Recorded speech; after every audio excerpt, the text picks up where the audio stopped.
Good morning everyone. છેલ્લે મેં તમને પેજ નંબર 61 ઉપરની એક્ટિવિટી જે છે કાવને ડોગવાળીને બધા અલગ અલગ પ્રાણીની એ મેં તમને કરાવી હતી. આજે હવે આપણે 62 પેજ નંબર ઉપર એક્ટિવિટી 9 આપેલી છે, જે તમને આઈડિયલમાં પણ આપેલું છે. એને એમાં લખેલું છે કે મેક અ પ્રોજેક્ટ. સૂચનામાં make a project on our helpers. Here are the steps for the project. આ રીતે પ્રોજેક્ટ બનાવવા. આપણા મદદગાર, હેલ્પ એટલે મદદ કરવી, ખબર જ હશે. તો જે આપણને મદદ કરતા હોય એને હેલ્પર કહેવાય. અને હિયર આર ધ સ્ટેપ્સ, તો કઈ રીતે તમારે એ પ્રોજેક્ટ બનાવો એના વિશે અહીંયા તમને આપેલું છે. તો પહેલું એમાં જે સ્ટેપ આપેલું છે એ લખ્યું છે prepare questions to ask the person. અહીંયા આપણા હેલ્પર એટલે કોઈ પણ તમને હેલ્પ કરતા હોય એની વાત નથી કરવામાં આવી. અહીંયા હેલ્પર એટલે તમારી આઈડિયલમાં જો પોસ્ટમેન છે, ફાર્મર છે, સ્વીપર છે. પોસ્ટમેન એટલે જે તમને ખબર છે કે આપણા ઘરે ટપાલ પહોંચાડવા આવે એને પોસ્ટમેન કહેવાય, બરાબર. જે ખેડૂત હોય એને ફાર્મર કહેવાય. અને સ્વીપર એટલે કોઈ જે કચરા પોતા કરતા હોય આપણા ઘરે કે ગમે ત્યાં આપણે જોઈ મોલમાં કે હોસ્પિટલમાં ગમે ત્યાં, તો અહીંયા હોય કરતા હોય કામ, એને સ્વીપર કહેવાય. તો એ બધાના હિસાબે એ આપણને મદદ કરે છે ને એક રીતે. એના લીધે જ આપણે જો એ કામ સંભાળે છે તો આપણે બીજું કામ કરીશું. કોઈ પણ કામ નીચું હોતું નથી, નાનું નથી હોતું. એટલે કોઈની ક્યારે એવી એ વસ્તુમાં મજાક ઉડાડવી નહીં. તો એના વિશે આજે આપણે અહીંયા જોવાનું છે કે એ તમારે કઈ રીતે પ્રોજેક્ટ બનાવો. આ પછી એના પછી પહેલાં જ આમાં કીધું છે prepare questions to ask the person. એટલે પ્રિપેર એટલે બનાવવું અથવા તૈયાર કરવું. તો પહેલાં છે એ પ્રશ્ન તમે બનાવો કે તમે ફાર્મર પાસે જાઓ છો, ખેડૂત પાસે, તો એને તમે શું શું પૂછશો તમારો પ્રોજેક્ટ બનાવવા માટે, કે એના વિશે માહિતી. તો એ શું કામ કરે છે, તો ખેતરમાં વાવણીનું કામ કરે છે કે કઈ રીતે એના બી વાવે છે, કયું ખાતર એ યુઝ કરે છે, કોઈ પણ એ રીતના પ્રશ્ન તમે પૂછો. તો એ એક પ્રશ્નનું તૈયાર કરો જે છે એ. પછી એમાં લખ્યું છે વિઝિટ ધ પર્સન. પછી તમે એ વ્યક્તિ પાસે જાઓ. આપણે ફાર્મર તો કદાચ હાલો કોઈએ જોયા હોય અથવા નહીં જોયા હોય. પછી પોસ્ટમેનનું આપ્યું છે, તો જે ટપાલી આપણા ઘરે આવે તો એનું શું કામ હોય. તો એ પહેલાં પોસ્ટ ઓફિસ જે છે અહીંયાથી ગામની ટપાલ આવેલી હોય, અહીંયાથી એ ટપાલ એકઠી કરે કે ભાઈ આ એરિયા મોરબી જે છે તો એ મોરબી આખો જિલ્લો છે. અહીંયા વિવિધ પ્રકારના બધી એરિયાના ટપાલ આવતા હોય. પછી બધા એરિયાના પોસ્ટમેન અલગ અલગ હોય. અહીંયા ટપાલ જે છે એ એકઠી કરી અને આ એરિયામાં આ પોસ્ટમેન જશે, આ એરિયામાં બીજા પોસ્ટમેન જશે, એ રીતે હોય. એને તમે ક્યાં ક્યાં પ્રશ્ન પૂછશો. પછી એ વ્યક્તિની તમે મુલાકાત લેશો કે આ વ્યક્તિની મારે મુલાકાત લેવી. વિઝિટ ધ પર્સન એટલે મુલાકાત લેવી. પછી એના પછી છે talk to that person and ask the question. પછી એને મળ્યા પછી તમે એની સાથે વાતચીત કરશો કે મેં તમને કીધું એમ કે પ્રશ્ન પૂછવા, તો તમે એની સાથે વાતચીત કરશો. અને આસ્ક ધ ક્વેશ્ચન, ટોક એટલે વાતચીત કરવી, ને આસ્ક ધ ક્વેશ્ચન એટલે કે પ્રશ્ન પૂછવા. પછી એના પછીનું ચોથું જે છે નોટ ડાઉન ધ પોઈન્ટ્સ. પછી એ જે પણ તમને જવાબ આપે અથવા તમે એની સાથે વાત કરો અને તમને જે પણ અનુભવ થાય એ તમારે એની જે પણ કાંઈ વસ્તુ જે છે એ તમને જાણવા મળે એની પાસેથી, એની તમારે ટેક ડાઉન નોટ્સ. તો એની તમારે કોઈ પણ તમારી બુક તમે લઈ ગયા અથવા તો ડાયરી લઈ ગઈ હોય તો એમાં તમારે લખવાનું રહેશે, બરાબર. એમ કહે છે અહીંયા નોટ ડાઉન ધ પોઈન્ટ્સ. એ જે પણ વસ્તુ તમને કહે કે અમે આ રીતે આમ કરી છીએ તો એ તમારે લખવાનું. એના પછીનું પાંચમું છે pick some pictures with the camera. તો એ જે કામ કરતા એ કઈ રીતે કરે છે એના ફોટોગ્રાફ છે અથવા તો એ વ્યક્તિનો ફોટોગ્રાફ છે. એ તમારે કેમેરાની મદદથી એનો ફોટો પાડવાનો છે એવું આમાં કહે છે. પિક સમ ફોટોગ્રાફ્સ એટલે અમુક ફોટોગ્રાફ લ્યો. પિક એટલે લેવું થાય અહીંયા. પછી એના પછીનો છઠ્ઠો પોઈન્ટ, એની સાથે તમારે કેમેરામાં ફોટો લેવાના એવી રીતે કહે છે. પછી છઠ્ઠું છે write a paragraph with the help of the point. તમે એને મળ્યા જે તમારે કોઈ પણ જાતની વાતચીત થઈ હોય એમની સાથે, કે ફાર્મર છે કે પોસ્ટમેન છે કે એની સાથે જે પણ તમારે વાતચીત થઈ હોય ને મેં કીધું હતું તમારી ડાયરીમાં પોઈન્ટ લખવાના અથવા બુકમાં. તો એ પોઈન્ટ ઉપરથી તમારે એના ઉપર વિશે જે છે એ પેરેગ્રાફ બનાવવાનો છે, એટલે ફકરો બનાવવાનો છે. આ વસ્તુ તમને તો જ આવડશે જો તમને થોડું ઘણું ગ્રામર આવડતું હશે. એટલે જ મેં તમને લોકોને કીધું હતું 5 વાક્ય તમારી જાત વિશે તમને જેવા આવડે એવા તમે લખો. એ તમને આવડશે ને તો જ તમે આ વસ્તુ લખી શકશો, બરાબર છે. પાછું તમારે આમાં અંગ્રેજીમાં લખવાનું છે, ગુજરાતીમાં તો લખવાનું નથી, અંગ્રેજીમાં જ આ વસ્તુ લખવાની છે. પછી એના પછીનો 7મો પોઈન્ટ છે, એમાં કહે છે paste the picture and decorate. એટલે જે તમે એના વિશે પેરેગ્રાફ લખ્યો હોય એના ઉપર એ જે તમે ચિત્ર લીધું હોય એ વ્યક્તિ સાથે, અથવા તો એ વ્યક્તિ જે પણ કાંઈ તમે કામ કરતા એનું જે પણ તમે કેમેરામાં એનો ફોટો પાડ્યો હોય એના વિશે તમારે એ ચિત્ર જે છે એ ચોંટાડવાનું છે. અને એની નીચે આ પેરેગ્રાફ લખવાનો છે, present the project before the class. એટલે તમારા ક્લાસની સામે તમારો આ પ્રોજેક્ટ રજૂ કરો. એ રીતે તો આ રીતે તમારે તમારો આ પ્રોજેક્ટ તૈયાર કરવાનો છે. હવે આ રીતે તમે કોઈ કરશો, અત્યારે પરિસ્થિતિ એવી છે કે તમે કોઈ પાસે જઈને આવી રીતે પ્રશ્ન પૂછી શકો, અને તમે કોઈ આ રીતે આપણે જઈ શકીએ એવી પરિસ્થિતિ નથી ને હોય કદાચ તોય તમે જાવ એવું મને લાગતું નથી. તો કાંઈ વાંધો નહીં, અહીંથી આપણે આઈડિયલમાં ફોટા મૂકી દેશે એ પ્રમાણે તમારે લખી લેવાનું છે. ખાસ કરીને સમજીને લખજો. જો કોઈ આવી રીતે કરે તો સારામાં સારું, કોઈ આવી રીતે પ્રોજેક્ટ તૈયાર કરે તમારામાંથી કે વ્યક્તિ પાસે જઈ અને પછી જે છે એના ફોટો લઈ અથવા તો એને પાસેથી ખરેખર માહિતી મેળવી. તમે ગુજરાતીમાં માહિતી મેળવો ને તોય ચાલે, એનું અંગ્રેજી હું તમને અહીંથી કરી દઉં. પણ આવી રીતે અત્યારે પરિસ્થિતિ એવી નથી કોરોનાના લીધે, અને બાકી કોઈ જાય એવું આપણી આજુબાજુ હોવાય જાય, આપણને માણસો મળવાય જોઈએ, અને કદાચ મળે તો એ જવાબ આપે ન આપે શું હોય. એટલે અત્યારે આપણે ખાલી અહીંયા આઈડિયલમાં હું ફોટા મૂકું એ તમારે લખી લેવાના રહેશે. એના પછી એક્ટિવિટી 9માં બી જે છે એ તમને આપેલું છે, એ આપણે અહીંથી મેં તમને સમજાવ્યું. બી જે છે write page of your diary as given example. તો તમારી ડાયરીનું પાનું આપણે કોક જ એવું હોય કે જે ડાયરી લખતા હોય, બાકી કોઈ અત્યારના જમાનામાં ડાયરી લખતું નથી કે આજનો મારો દિવસ કેવો ગયો અથવા તો શું થયું, બરાબર. કોઈને એવી ફુરસત નથી, ટાઈમ નથી કોઈને. તો ડાયરીમાં જે છે એ તમારે ડાયરીનું એક પેજ લખવાનું છે. એ તમને અહીંયા ઉદાહરણમાં આપેલું છે એ રીતે. Tech help of your teacher, તમારા શિક્ષકની મદદ લઈને. અને પ્રોજેક્ટમાં તમને પછી નીચે કીધું છે કે અવર હેલ્પર્સ, તો એ આપણે હમણાં જોયું. ડાયરી તમારે જે છે એનું ઉદાહરણ અહીંયા આપેલું છે, એ તમારે ડાયરી લખવાની. ડાયરી કઈ રીતે લખવી એનું અહીંયા તમને એક ઉદાહરણ આપેલું છે. એમાં જો અહીંયા તમને પહેલાં એક ફકરો આપેલો છે કે Rudra's teacher gave him a project about our helpers. તો રુદ્રના ટીચરે એને અવર હેલ્પરનો એક પ્રોજેક્ટ આપેલો હતો.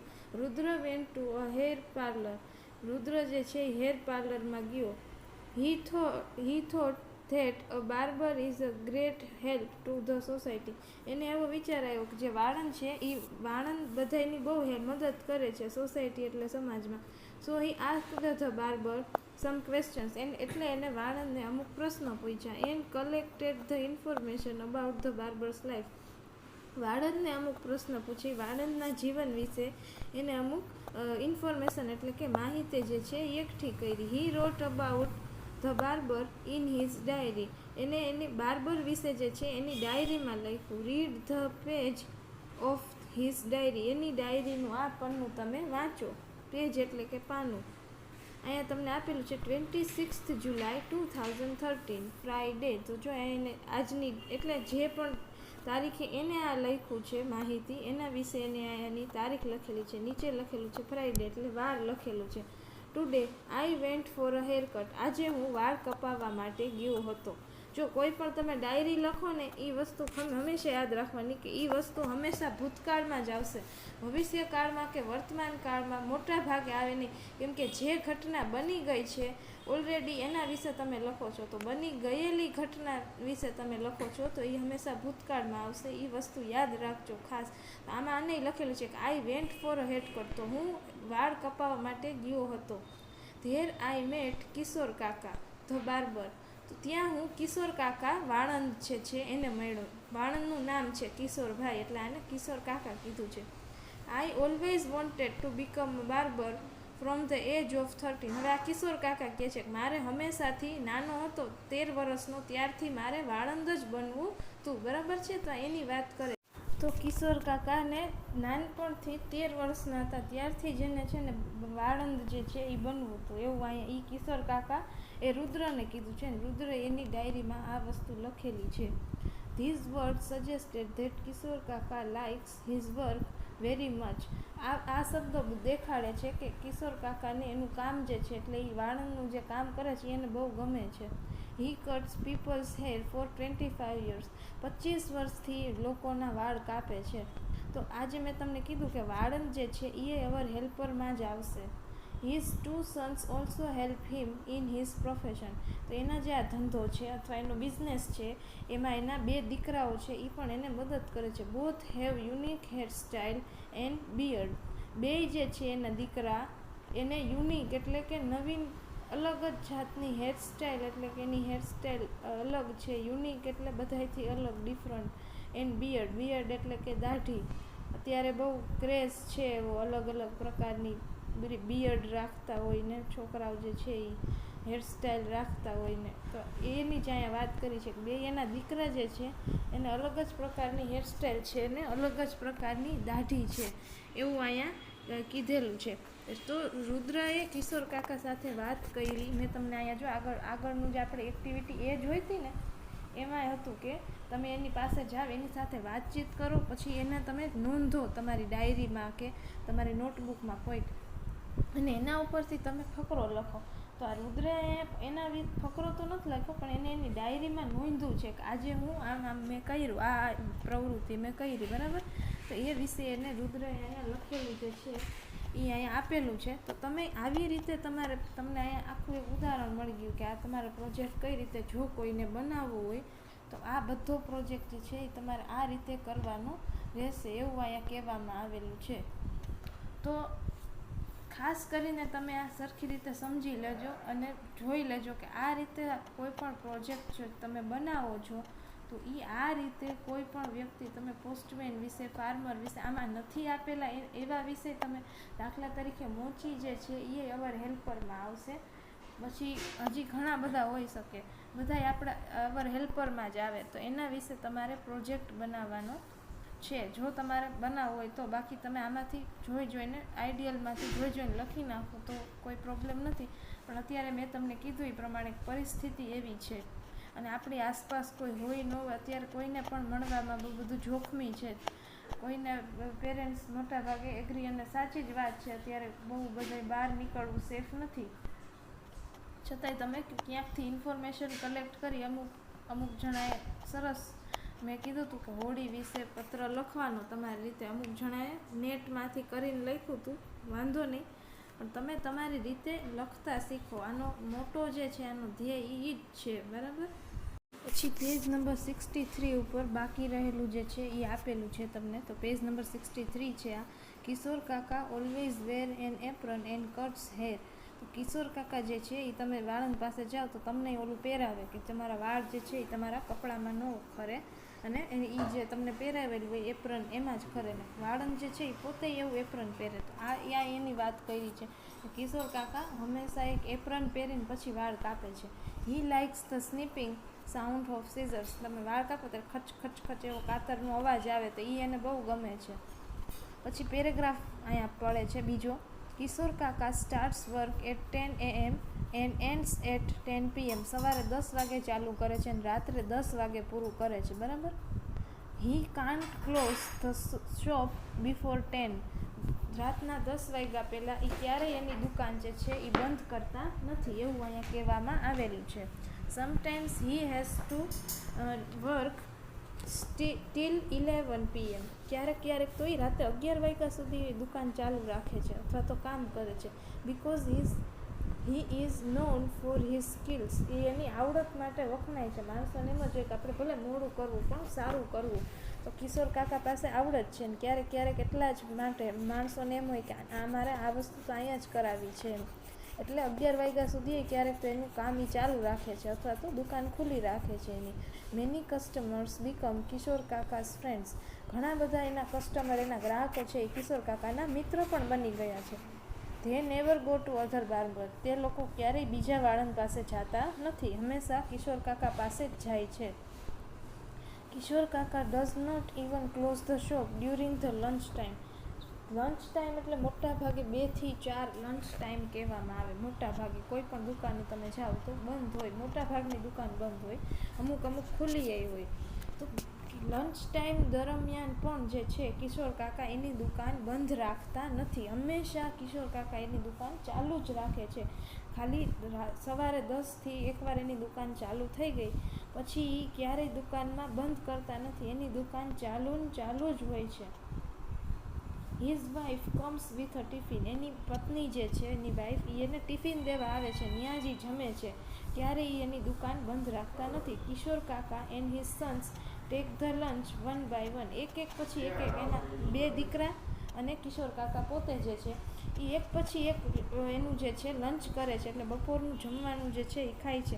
એમાં એવું નહીં કે 3 જણા સાથે બેસી જાય. જો કોઈ ગ્રાહક એ સમય દરમિયાન પણ આવે તો એ એને 2 જણા તો બીજા ફ્રી જ હોય, જો એક જણો ખાતો હોય તો બરાબર.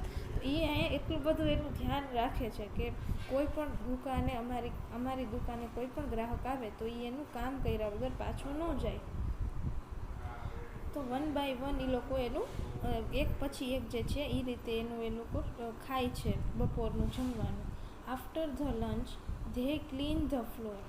જમી લીધા પછી નીચેનું જે ફ્લોર એટલે કે જમીન હોય એ લોકો સાફ કરે છે. ક્લીન એટલે સાફ કરવું. They always keep the shop clean.